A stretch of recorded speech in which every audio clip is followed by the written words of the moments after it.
حضرت سیدنا صدیق اکبر رضی اللہ تعالیٰ عنہ کا قبول اسلام۔ حضرت سیدنا صدیق اکبر رضی اللہ تعالیٰ عنہ یمن کی سرزمین پر تجارت کے لیے تشریف لے کر جاتے ہیں، اور وہیں پر آپ نے ایک خواب دیکھا، اور اس خواب میں آپ نے یہ دیکھا کہ آسمان کا چاند مسکراتے ہوئے آپ کی گود میں آ رہا ہے، اور یہ ستارے آپ کی جانب جھکتے چلے آ رہے ہیں، گویا یہ ستارے آپ کو مبارکباد دے رہے ہیں۔ حضرت سیدنا صدیق اکبر رضی اللہ تعالی عنہ جب نیند سے بیدار ہوئے تو کشمکش میں پڑ گئے کہ آخر میں نے اس طرح کا خواب کیوں دیکھا ہے۔ اس سے پہلے میں نے کسی کے زبان سے اس طرح کے خواب کا کوئی ذکر نہیں سنا، اور آج میں نے یہ خواب دیکھا ہے تو ضرور کوئی انوکھی بات ہوگی، ضرور اس کے پیچھے کوئی بہت بڑی راز ہوگی۔ تو آپ نے اس خواب کی تعبیر جاننے کے لیے ایک راہب کے پاس جانے کا ارادہ کر لیا۔ تو قریب میں ہی 390 سال کا ایک بوڑھا راہب رہا کرتا تھا۔ آپ اس راہب کے پاس پہنچے تو جب راہب کی نگاہیں حضرت سیدنا صدیق اکبر رضی اللہ تعالیٰ عنہ کے چہرے پر پڑی تو راہب مسکرانے لگا، اور وہ راہب برجستہ سوال کرتا ہے کہ اے آنے والے نوجوان، ذرا بتا تو صحیح، کیا تو شہر مکہ سے آ رہا ہے؟ تو حضرت سیدنا صدیق اکبر رضی اللہ تعالیٰ عنہ فرماتے ہیں، ہاں میں شہر مکہ کا رہنے والا ہوں، اور میں وہاں سے یہاں پر تجارت کے لیے آیا ہوں۔ وہ راہب کہتا ہے، کیا تم قریشی خاندان سے ہو؟ تو حضرت سیدنا صدیق اکبر رضی اللہ تعالیٰ عنہ فرماتے ہیں، ہاں میں قریشی خاندان سے تعلق رکھتا ہوں۔ وہ راہب حضرت سیدنا صدیق اکبر رضی اللہ تعالیٰ عنہ کا ہاتھ پکڑتا ہے اور اپنے گھر میں لے کر جاتا ہے، اور سیدنا صدیق اکبر رضی اللہ تعالیٰ عنہ کو ایک جگہ بٹھا دیتا ہے، اور پھر اپنی کتاب لے کر سیدنا صدیق اکبر رضی اللہ تعالیٰ عنہ کے پاس بیٹھ جاتا ہے اور کتاب کو کھولتا ہے، اور اس کے بعد وہ راہب حضرت سیدنا صدیق اکبر رضی اللہ تعالیٰ عنہ کے کبھی پیشانی کو دیکھتا اور اپنی کتابوں میں ملاتا ہے، تو کبھی آپ کے بھوؤں کو دیکھتا ہے اور اپنی کتابوں میں ملاتا ہے، تو کبھی آپ کی آنکھوں کو دیکھتا ہے اور اپنی کتابوں میں ملاتا ہے، تو کبھی آپ کے پورے چہرے کو دیکھتا ہے اور اپنی کتابوں میں ملاتا ہے، کبھی آپ کے سینے کو دیکھتا ہے اپنی کتابوں میں ملاتا ہے، کبھی آپ کے ہاتھوں کو دیکھتا ہے اپنی کتابوں کو ملاتا ہے، حتیٰ کہ وہ راہب سیدنا صدیق اکبر رضی اللہ تعالیٰ عنہ کے جسم کے ایک ایک اعضاء کو دیکھتا ہے، اسکرین یعنی چمڑی کو بھی دیکھتا ہے، اور اپنی کتابوں سے ملاتا چلا جاتا ہے۔ اس کے بعد وہ راہب کہتا ہے، اے آنے والے نوجوان، تیری مجھ پر بہت بڑی مہربانی ہوگی کہ تو اپنا دامن اٹھائے اور اپنی ناف بھی دکھا دے۔ سیدنا صدیق اکبر رضی اللہ تعالیٰ عنہ سہم جاتے ہیں، پیچھے ہٹ جاتے ہیں اور کہتے ہیں کہ یار میں تو اس کے پاس آیا تھا ایک خواب کی تعبیر لینے کے لیے، یہ تو میرے جسم کے ایک ایک اعضاء کو اپنی کتاب سے تولتے جا رہا ہے، ناپتے جا رہا ہے، اور اب کہتا ہے اپنی ناپ اٹھاؤ، اپنا کرتا اٹھاؤ، میں تمہاری ناف دیکھنا چاہتا ہوں۔ اللہ اکبر کبیرہ۔ حضرت سیدنا صدیق اکبر رضی اللہ تعالیٰ عنہ فرماتے ہیں، اے راہب سن لے، میں تجھے اپنی ناف دکھانے والا نہیں جب تک کہ تو بتائے گا نہیں کہ تو میری ناف دیکھنا کیوں چاہتا ہے۔ تو وہ راہب کہتا ہے، اے نوجوان، تو جاننا چاہتا ہے تو سن لے، تو جاننا چاہتا ہے تو جان لے، مکہ مکرمہ کی سرزمین پر ان قریب ایک نبی آ چکے ہیں یا آنے والے ہیں، اور وہ نبی اپنے وقت کے رسول بھی ہیں، وہ تمام نبیوں کے سردار ہیں، اللہ تعالیٰ نے ان کو بہت ہی اعلیٰ مقام عطا فرمایا ہے، وہ صاحب کتاب ہیں، اور اتنا ہی نہیں، وہ اپنے رب کے محبوب ہیں۔ وہ نبی آخر الزماں ہیں، ان کے بعد کوئی نبی نہیں آئے گا۔ تو وہ نبی جو مکہ مکرمہ کی سرزمین پر آ چکے ہیں یا عنقریب آنے والے ہیں، اس نبی کے ہاتھ پر جو بندہ سب سے پہلے کلمہ پڑھے گا، جو پوری امت مسلمہ کا سب سے پہلا خلیفہ ہوگا، اس نبی کا جو سب سے گہرا یار ہوگا، اس نبی کا جو رازدار ہوگا، اس کے تعلق سے اللہ تعالیٰ نے آسمان کی کتابوں میں اس کی نشانیاں ظاہر کی ہیں۔ اور اے نوجوان، جب میں نے تجھے دیکھا تو تیرے اندر وہ ساری نشانیاں میں نے پالی ہے، بس ایک نشانی رہ گئی ہے، اور وہ نشانی یہ ہے کہ تمہارے ناف کے جسٹ نیچے ایک تل ہونا چاہیے، اور میں وہ تل دیکھنا چاہتا ہوں۔ حضرت سیدنا صدیق اکبر رضی اللہ تعالیٰ عنہ نے اپنا کرتا اٹھایا اور ناف دکھایا، تو واقعی میں آپ کے ناف کے نیچے ایک تل دکھائی دیا، تو وہ راہب مسکرانے لگا،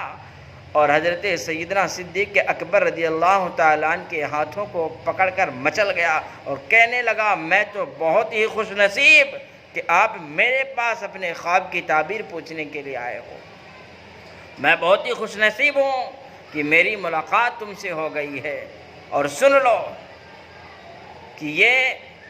میں نے ایک نعت لکھی ہے، یہ پرچہ ہے اس میں، اور جب تم اس نبی کے پاس جانا تو میرے طرف سے اس نبی کو یہ تحفہ دے دینا، اور اس نبی نے اگر میری نعت کو قبول کر لیا تو سمجھ جانا میری معراج ہو گئی ہے۔ حضرت سیدنا صدیق اکبر رضی اللہ تعالیٰ عنہ فرماتے ہیں، وہ تو ٹھیک ہے، پر میں جس لیے آیا ہوں تمہارے پاس اپنے خواب کی تعبیر جاننے کے لیے، وہ تعبیر تو بتاؤ۔ تو وہ راہب کہتا ہے، تم تعبیر جاننا چاہتے ہو تو سن لو، تمہاری گود میں ایک دن اس چاند سے بھی کہیں زیادہ حسین و جمیل خوبصورت چہرہ سوئے گا، اور وہ منظر زمین والے آسمان والے غرضہ کے سبھی دیکھیں گے، اور ہر کوئی تم پر ناز کرے گا اور کہے گا کاش کہ یہ شرف مجھے عطا ہوا ہوتا۔ عزیزان ملت اسلامیہ، اب حضرت سیدنا صدیق اکبر رضی اللہ تعالی عنہ یمن سے شہر مکہ کے جانب رواں ہو جاتے ہیں۔ اب آپ راستے میں سوچ رہے ہیں کہ آخر اللہ تعالیٰ نے مکہ مکرمہ میں نبوت کا تاج کسے عطا کیا ہے؟ اللہ نے آخر کسے نبی اور رسول بنا کر مکہ مکرمہ میں بھیجا؟ اب جو بھی بندہ آپ کے ذہن میں آتا اس کے کالے چٹھے آپ کے سامنے آ جاتے، کیونکہ اس وقت مکہ مکرمہ کا حال یہ تھا کہ ماؤں کے ساتھ زنا کیا جا رہا تھا، بچیوں کو زندہ دفن کر دیا جا رہا تھا، چوری ڈکیتی شراب نوشی یہ سب بالکل شباب پر تھا۔ تو آپ بالکل کشمکش میں تھے کہ اللہ تعالیٰ نے مکہ مکرمہ میں کسے نبوت کا تاج عطا فرمایا ہے؟ حضرت سیدنا صدیق اکبر رضی اللہ تعالیٰ عنہ کی ذات وہ ذات ہے جنہوں نے دوران جاہلیت میں بھی کبھی شراب نہیں پیا، کبھی زنا نہیں کیا، کبھی چوری نہیں کیا، کبھی ڈکیتی نہیں کی۔ آپ ہمیشہ گناہوں سے بچتے رہے۔ ایک دفعہ آپ کی والدہ آپ کو لے کر کعبہ شریف کے اندر داخل ہوئی، تو آپ کعبہ شریف کے اندر چلے گئے، لیکن والدہ نے کہا، اے میرے بیٹے، یہ جو بت رکھے ہوئے ہیں یہ تمام بت خدا ہیں، معبود ہیں، ان کو پوجو، ان کو سجدہ کرو۔ تو حضرت سیدنا صدیق اکبر رضی اللہ تعالیٰ عنہ نے کہا، یہ خدا ہے، یہ معبود ہیں، تو پھر ٹھیک ہے، اے خداؤ سنو، اے بتوں سنو، میں بھوکا ہوں، میں ننگا ہوں، مجھے کپڑا دو، مجھے کھانا دو۔ اور ان بتوں نے آپ کو کھانا نہ دیا، کپڑا نہ دیا، تو آپ کو جلال آ گیا، اور آپ نے ان بتوں کو مجبور اور بے بس کہنا شروع کر دیا تو والدہ کو غصہ آ گیا اور والدہ نے ڈانٹا کہ تم بتوں کی توہین کرتے ہو، معبودوں کی توہین کرتے ہو۔ تو غیب سے آواز آتی ہے، خاتون اس بچے کو نہ ڈانٹو، یہ بچہ کوئی عام بچہ نہیں ہے بلکہ محبوب خدا کا محبوب ہے، اللہ تعالیٰ کے محبوب کا یہ محبوب ہے اور یہ رازدار نبی ہے، اسے تم ہرگز نہ ڈانٹو۔ اللہ اکبر کبیرہ۔ تو حضرت سیدنا صدیق اکبر رضی اللہ تعالیٰ عنہ جب شہر مکہ میں داخل ہو رہے تھے تو کفار اور مشرکین نے دیکھا کہ سیدنا صدیق اکبر رضی اللہ تعالیٰ عنہ آ رہے ہیں، اور یہ چونکہ بہت بڑے تاجر ہیں، مالدار ہیں، ایک سردار ہیں، اور بالخصوص محمد عربی صلی اللہ علیہ وسلم سے ان کا بہت ہی گہرا تعلق ہے، اٹھنا بیٹھنا ہے، تو اگر ہم نے ان کو اپنی جانب نہ کھینچا تو یہ بہت ہی جلد محمد عربی صلی اللہ علیہ وسلم کے ہاتھوں میں آ جائیں گے۔ تو یہ کفار اور مشرکین ابو جہل عتبہ شیبہ یہ دوڑے اور حضرت ابو بکر صدیق رضی اللہ تعالیٰ عنہ کو اپنے قریب کر لیا اور آ کر کہتے ہیں کہ اے ابو بکر صدیق بتاؤ تو ذرا کہ تمہارا سفر کیسا رہا، تجارت کیسی رہی؟ تو حضرت سیدنا صدیق اکبر فرماتے ہیں بہت اچھی رہی، تجارت بہت اچھی تھی، یمن بہت اچھا تھا، آب و ہوا بہت بہتر ہے، تم لوگ بتاؤ شہر مکہ کا حال کیا ہے؟ تو سبھی نے کہا بہت اچھا ہے۔ ابو جہل کہتا ہے ہاں سبھی تو اچھا ہے پر ایک خراب ہو گیا، ایک چیز بہت برا ہوا۔ کہا کیا برا ہوا؟ کہا محمد بن عبداللہ نے ہماری بتوں کی توہین کی ہے، ہماری بتوں کے تعلق سے اناپ شناپ پکا ہے، اور وہ ایک نبی ہونے کا دعویٰ کرتے ہیں،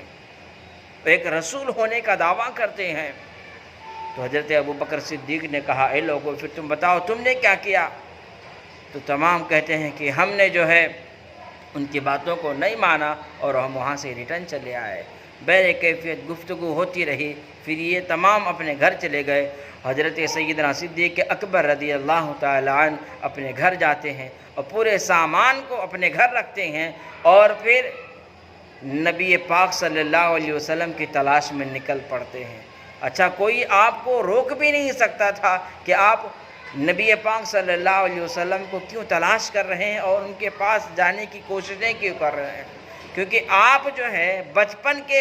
حضور علیہ الصلوۃ والسلام کے ساتھی تھے اور بہت ہی پرانے تعلقات تھے آقا کریم صلی اللہ علیہ وسلم سے، ہمیشہ آپ کا اٹھنا بیٹھنا تھا تو کوئی آپ کو روک بھی نہیں سکتا تھا۔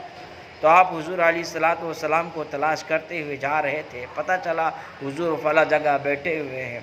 تو اس وقت سیدنا صدیق اکبر رضی اللہ تعالیٰ عنہ چونکہ کلمہ نہیں پڑھے تھے تو دوران جہالت میں ہی تھے، تو انہوں نے کہا اے محمد بن عبداللہ میں نے سنا ہے کہ تم نے نبی ہونے کا دعویٰ کیا ہے۔ تو آقا کریم صلی اللہ علیہ وسلم نے فرمایا تم نے سچ سنا ہے، میں نے نبی ہونے کا دعویٰ کیا ہے۔ تو حضرت ابو بکر صدیق فرماتے ہیں اگر آپ نے نبی ہونے کا دعویٰ کیا ہے تو نبی ہونے کے لیے علم غیب کا ہونا ضروری ہے، کچھ معجزات ہونا ضروری ہے۔ کیا آپ کے پاس کوئی علم غیب ہے، کوئی معجزہ ہے؟ تو آقا کریم صلی اللہ علیہ وسلم نے سیدنا صدیق اکبر رضی اللہ تعالیٰ عنہ کے ہاتھوں کو پکڑا اور کہا اے ابو بکر صدیق ذرا بتاؤ تو صحیح، یمن کی سرزمین پر رات کی تاریکی میں جو تم نے خواب دیکھا تھا اور آسمان کا چاند مسکراتے ہوئے تمہاری گود میں آ رہا تھا اور یہ ستارے تمہارے جانب لپکتے چلے آ رہے تھے اور تمہیں مبارکباد دے رہے تھے، یہ کیا میرا علم غیب نہیں ہے؟ اور اتنا ہی نہیں، جب تم نیند سے بیدار ہوئے اور راہب کے پاس گئے اس خواب کی تعبیر لینے کے لیے تو راہب نے اس طرح کی تمہیں باتیں بتائی، کیا یہ میرا علم غیب نہیں ہے؟ اور اے ابو بکر صدیق اس سے بھی زیادہ جاننا چاہتے ہو تو لاؤ میری وہ نعتیں دے دو جو اس راہب نے میری شان میں لکھی ہیں۔ حضرت سیدنا صدیق اکبر رضی اللہ تعالیٰ عنہ مچل جاتے ہیں اور کہتے ہیں یا رسول اللہ صلی اللہ علیہ وسلم آپ ہاتھ بڑھائیں اور مجھے کلمہ پڑھائیں اور دار اسلام میں داخل کر لیں۔ اس طرح سے سیدنا صدیق اکبر رضی اللہ تعالیٰ عنہ نے سب سے پہلے آقا کریم کا کلمہ پڑھا اور مسلمان بن گئے۔ بولو سبحان اللہ۔